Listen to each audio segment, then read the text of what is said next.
Have you ever stood in a subway and felt your brain slow down? Every sound around you carries a different tone. Every movement a different potential threat. While everyone else looks relaxed, you're there, drowning inside your own head. What's truly interesting is this: your brain isn't broken. On the contrary, in those moments it's working like a system shaped for survival. But what once protected you is now beginning to trap you. At first, avoiding crowded places feels like a reasonable solution. But over time, that avoidance starts to erode your social skills. And one morning, you wake up. No one has done anything wrong, yet you've stopped going everywhere. You're left inside your own cell, surrounded by walls you built yourself. What we're talking about today is not a simple discomfort. It's about how your brain's warning system learned to give false alarms, and how along the way, you narrowed your own world. First, something needs to be clear. What you feel in crowded environments is not panic, it's sensory overload. In other words, your senses are being overstimulated. The front part of your brain, the center of conscious thought and decision-making, is constantly trying to process one question: is there a threat or not? But in a crowded environment, that region isn't analyzing one signal. It's forced to examine dozens, even hundreds at once. Footsteps, smells, facial expressions, unexpected touches. Your system doesn't have unlimited capacity to process this much information. This isn't a flaw, it's a capacity issue. As Carl Jung described it, your level of psychic energy is limited. Every stimulus consumes a certain amount of energy, and in crowded spaces, your system is kept at a constantly high voltage. So why isn't everyone affected this way? Because some people, especially those with high sensitivity, operate with neurologically finer filters. That means the thalamus in your brain processes sensory data less before sending it to the cortex. Your system detects details others never even register. This isn't a problem. It's a trait. But the modern world wasn't designed with this trait in mind. The result? Your amygdala, the brain's fear center, stays in constant alarm mode. And over time, the alarm rings so often that it activates even when there's no real threat. This is called neural sensitization. Your brain lowers the threshold required to perceive danger. Now it's no longer just crowds that trigger you. Even the possibility of crowds does. The subway entrance, the shopping mall door, an invitation notification. Pause for a moment and ask yourself, where is this reaction coming from? Because this isn't purely physical. It's also learned. According to Freud, the greatest damage of psychological pain emerges through repeated exposure. The first time you feel overwhelmed in a crowd, your brain tags that situation as dangerous. The second time, the place itself becomes labeled as a threat. By the third time, before you even arrive, your body is already preparing. Your heart races, your muscles tense, your breathing tightens. This is called anticipatory anxiety. Fear felt before anything actually happens. And here's the painful truth. There is no real danger anymore. But in your system, there is. Because your brain learned to read past pain as future certainty. Nietzsche put it this way: memory does not relive pain. It turns it into identity. So now you're no longer someone who feels uncomfortable in crowds. You've become someone who avoids crowds. It's no longer a reaction. It's part of who you believe you are. This is where shadow work comes in. Jung's concept of the shadow refers to the parts of ourselves we repress or deny. So what is your shadow? The version of you who feels at ease in crowds. The spontaneous, socially free version of you. That version is waiting in the dark because you've ignored it for years. What does this look like in real life? In your relationships, friends invite you out, but you keep making excuses. I'm tired. I just got off work. Let's do it another time. But the truth is, you're not really tired. You might be scared, and that fear slowly pulls you away from your social world. In your career, networking events, conferences, team meetings, they all feel like nightmares.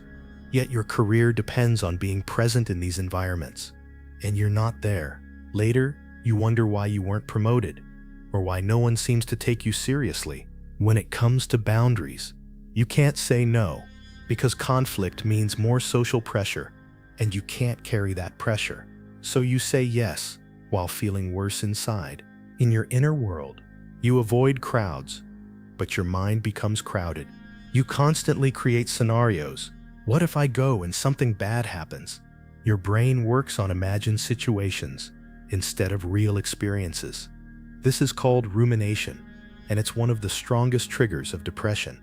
In your sense of identity, you begin to define yourself as introverted, antisocial, or different. But these are not your true identity. They are defense mechanisms produced by a traumatized nervous system. You didn't choose them. They chose you. In your body, you feel tense all the time, shoulders raised, jaw clenched, knots in your stomach, because your body is still in danger mode. And this chronic tension leads to inflammation, headaches, digestive problems, sleep disturbances. They are all connected. So how do you get out of this? First, accept that this is not a personality trait. It's a learned response. And anything learned can be relearned. Step 1. Reparent yourself. You need to become a parent to your inner child again. Maybe when you got lost in a crowd as a child, no one truly comforted you. Maybe they told you, "Don't be so sensitive." Or maybe they forced you to endure it. So you learned that this feeling was bad and that it had to be suppressed. Now you need to return to that child and say, "It's okay to be scared. I'm here to protect you." You can say this out loud to yourself. It may feel strange, but it works. Because when the brain hears it audibly, emotional regulation begins to reorganize. Step 2. Bodily healing. This trauma doesn't live only in your mind. It lives in your nervous system. Your body is still reacting to an old threat. To reprogram it, you must work through the body. Breathing exercises regulate what's called vagal tone, activating the parasympathetic nervous system. Slow, deep breathing sends your body a message. There is no danger. Progressive muscle relaxation, tensing and releasing muscle groups, teaches the brain to let go of physical tension. Grounding techniques. Feeling your feet on the floor, counting objects around you. Bring your brain into the present. Anxiety lives in the future. Grounding anchors you in now. Step 3. Gradual exposure. But carefully. Flooding.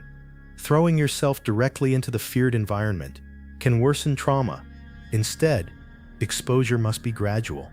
Start small. Stay in a store for 3 minutes. Then 5.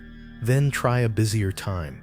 Each time, you're teaching your brain, "See? Nothing happened. I can handle this."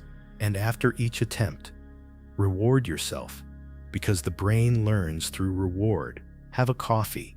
Listen to music you love. Send your brain the message, "This experience is safe and even pleasant." Step 4. Meaning making.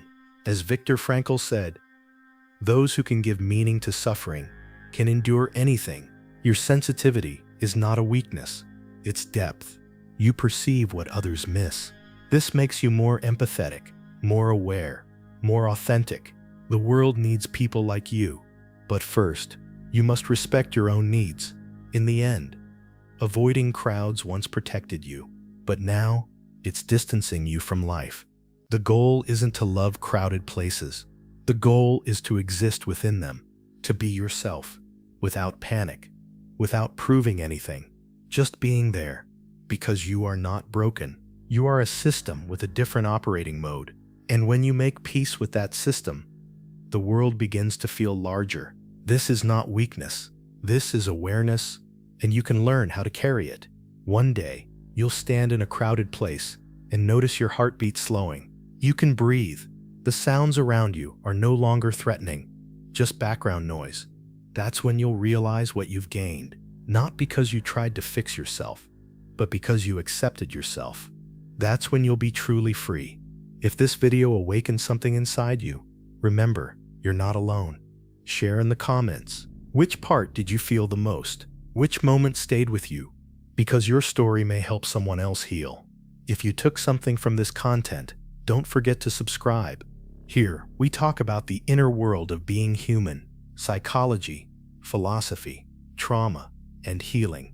See you in the next video.